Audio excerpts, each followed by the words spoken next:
எங்கள் அப்பாவை கலைஞரப்பா அண்ணன்னு கூப்பிடுவாங்க. நான் அப்பான்னு தான் கூப்பிடுவேன் அவங்கள. அவங்க வந்து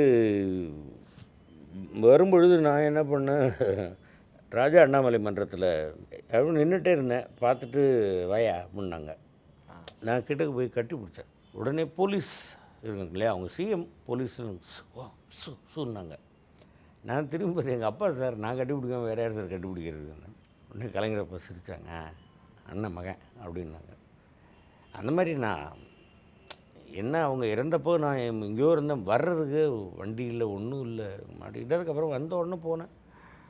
முதலில் என் தகப்பனாரை இழந்தேன், அடுத்து சிவாஜி அப்பா இழந்தேன், இன்று கலைஞரப்பா இழந்திருக்கிறேன். இன்று தான் நான் உண்மையிலேயே அனாதையாகிவிட்டேன். அந்தளவுக்கு எனக்கு ரொம்ப அண்ணன், இப்போ சிஎம் அண்ணனும் வந்து என்கிட்ட ரொம்ப பாஸ்கர் ரொம்ப ஆசையாக இருப்பாங்க. கலைஞரப்பாவின் வசனங்களை பேசிவிட்டேன். அண்ணன் ஸ்டாலின் அண்ணன் அவர்கள் நடித்த குறிஞ்சி மலர் நாடகத்தில் நானும் நடிச்சிட்டேன். தம்பி உதயநிதி கூடவும் நடிச்சிட்டேன். ஸோ எனக்கு ஒரு பெரிய ஒரு சந்தோஷம்.